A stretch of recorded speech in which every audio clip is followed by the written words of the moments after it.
Hello, everybody. My name's True Demon, and I'm the Devil Stockbroker. This is going to be the final part of our BEAM deep dive. This is going to be the final part of our BEAM deep dive analysis, where we're going to unpack the finer details of their technology and what capabilities it has for the future of America, as well as the technical analysis and the potential view of a Wyckoff accumulation that may be happening in the stock. And then we'll close with some details about short interest and analyze a little bit more Ortex data to figure out what possibilities there may be for a combined gamma and short squeeze. Without further ado, let's get into it.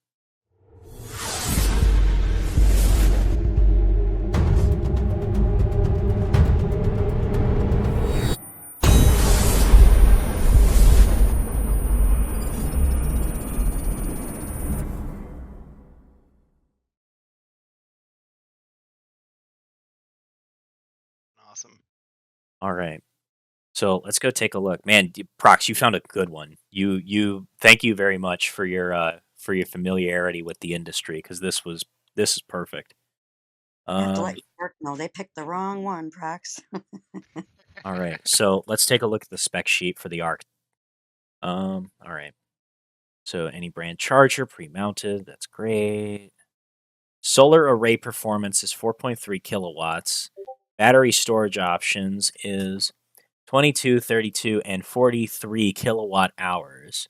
So it can store enough to supply a home, the average home.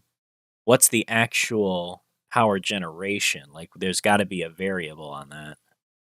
Ah, man, it doesn't say.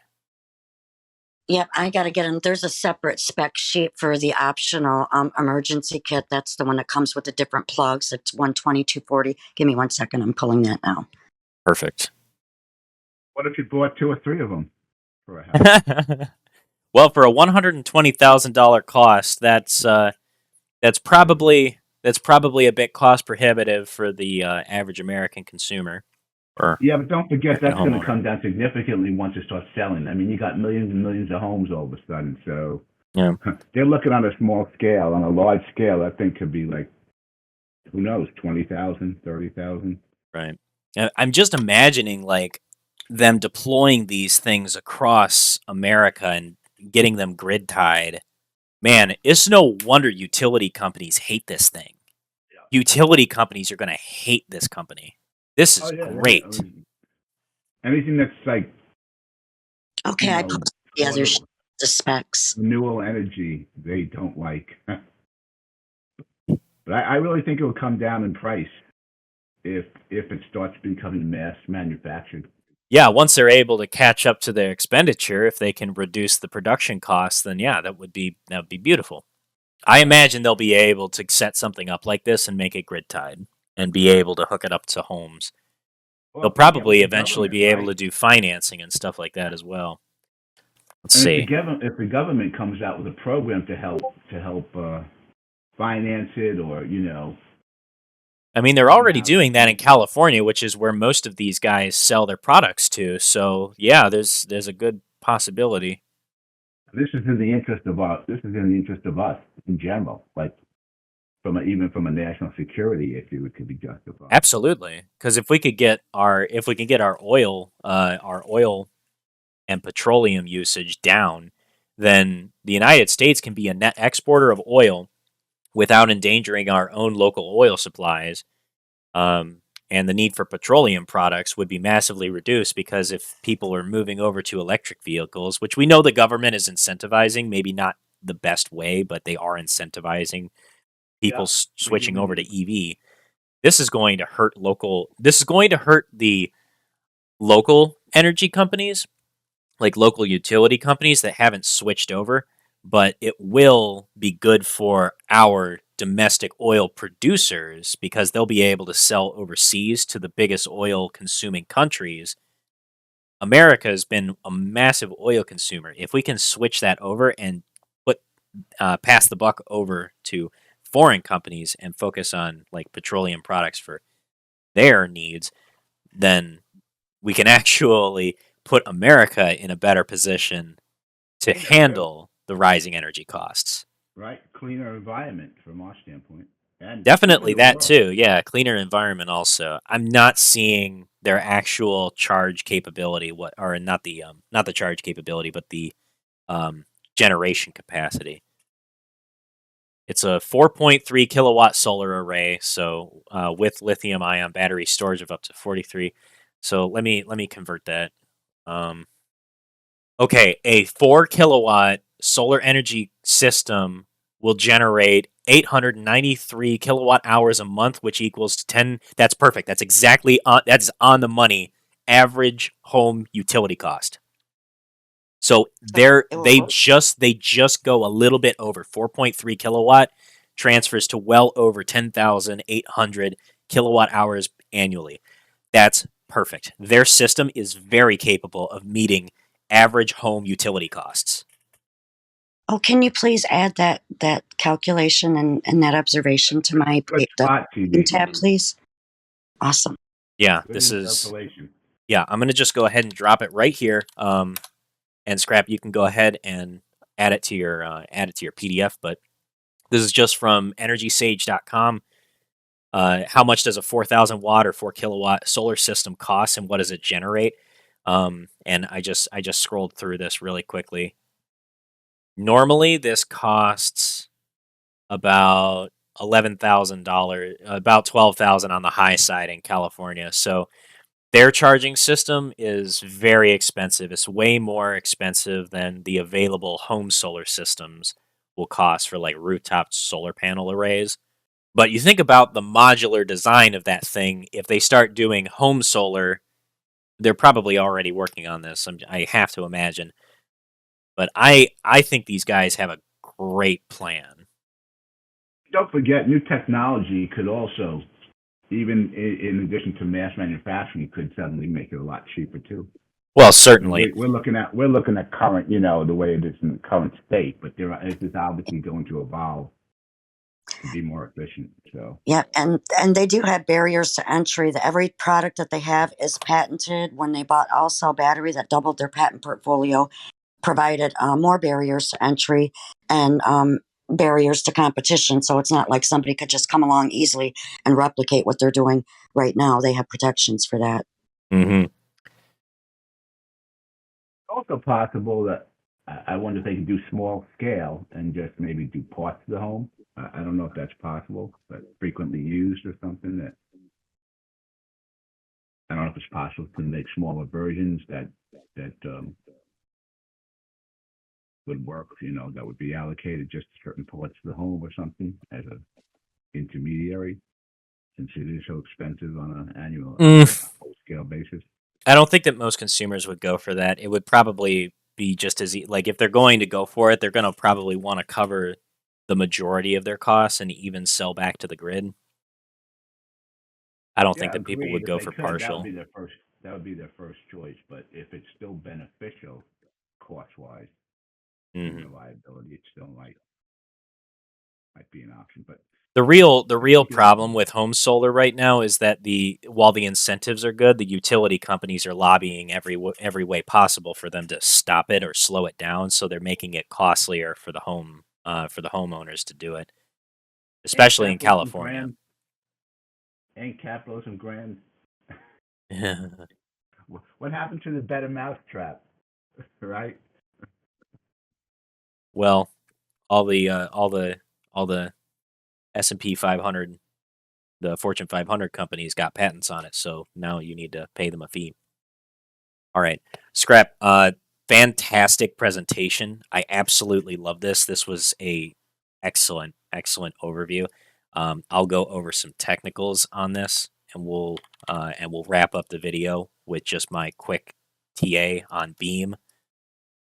So this is going to be. We'll start with the daily and do some quick analysis. We can see that they're very overbought on the MACD here. So they had a big push to the upside. And it looks to me like they had a move like this before back in April where the market surged, pushed their price up, and then they hit a top and then they started coming down.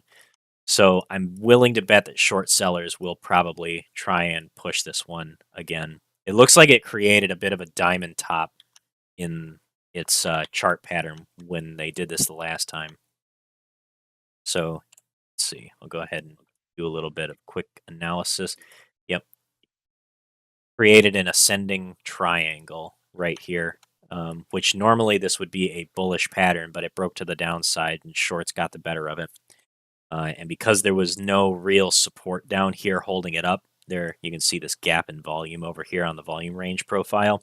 It just kind of collapsed and cut right through it. So everybody that got in up at these prices got trapped up here. So that's not a great situation. But a lot of shorts entered into those positions there, I'm willing to bet. Let's take a look a little bit further out, go back to the daily.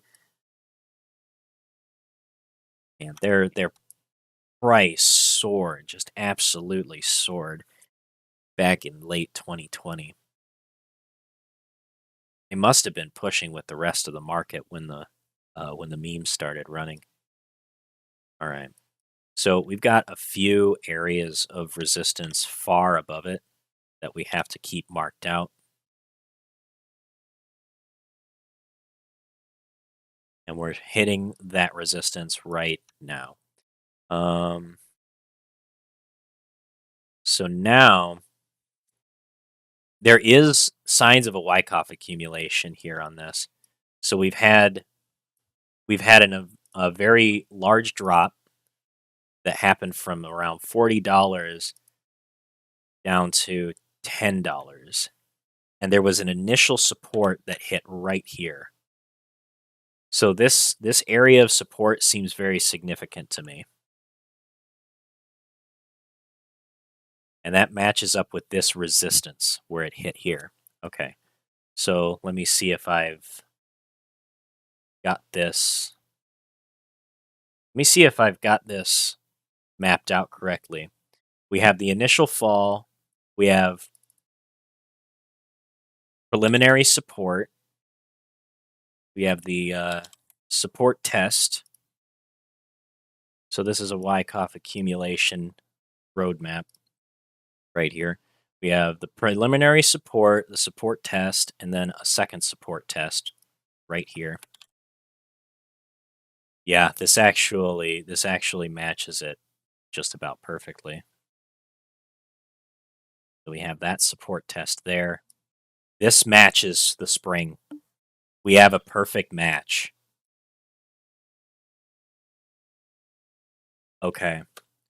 So we're now hitting our first leg of resistance right here. So there's going to be some volatility and chop around here, but I think that this might end up taking off sooner than I thought. We're going to have to see how this reacts, but this is good. This is really good. What I would be waiting for.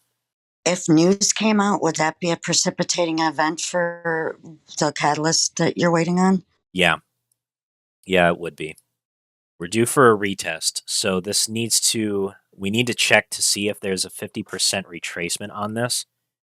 And if there is, 50% retracement would be right here at about $14. But yeah, a news event would be a major catalyst for this one. Yes, most definitely. And it usually comes earlier around 8 a.m. Eastern when they have news. Mm-hmm. Why 50%? I'm just curious. Just because it's a very common retracement level. It's one of the most common retracements that you see during continuation waves. Interesting. Yeah. So when you see a stock make a really strong move, you wait for pullback on a re-entry, and usually 38 is the most common that it reaches, but the most common retracement with an immediate bounce is 50%. Really? So the strategy that you usually go with is when you see a stock make a big move like this and it retraces to 38%, you start putting in limit buys all the way down to 50% with your largest accumulation at the 50% retracement level. And the idea is that you're catching the move before Before it the happens. before the final. real push to the upside. Now, the way that this maps out is, you notice that this resistance that I set, where there's there's Automatic reaction. I forget what the AR stands for. It's something like it's Automatic like reaction. automatic reaction. Thank you. Mhm. So at this stage, what we would expect to see is for the stock to, chop around in this area and then jump up to here and then struggle for a while before it finally makes its next leg up. But the idea is that we would be seeing a almost parabolic move in the stock as it hits each resistance level and then makes a new leg to higher highs. Yeah, sort of like a spring Yeah, each time. this is a good setup. Like, this is a very perfect Wyckoff. Man, Prox, you found such a good play. Let's go and look at the Good job, Prox. let's go look at the short data and see how badly shorts are getting burned right now. Thanks. It was a total accident. All right. All right, so BEEM has a 20% short interest of its free float, and that matches up with the free float on loan. Days to cover is quite high, but declining rapidly. Let me turn on the advanced settings here. Okay, so how much did we get on loan returned? Not many. Ooh, shorts weighted. What's Shorts the short weighted too long. thesis here? Are they just it's not profitable at this point? Because They're not profitable, and I imagine that they're expecting. Well, there's a couple of things that I could see pullback be playing out here. temporarily. My initial thought is that they're being targeted by utilities competitors, because this company is a huge threat to traditional oil-based energy generation. If these guys catch on and their product gets all across America, it's going to create a big switchover Yeah. to electric vehicles. It's going to make it more approachable for people because the electric generation will be literally everywhere. Like, where I live, there's a whole bunch of charging stations that are placed all around, like various stores like Walmart's and grocery chains and stuff, like the big franchises. But if these become more prevalent, then it makes electric vehicles more desirable, because the biggest argument for big oil is that electric vehicles make no sense because there's not enough charging infrastructure. Our grid couldn't handle it. But solar immediately fixes that problem.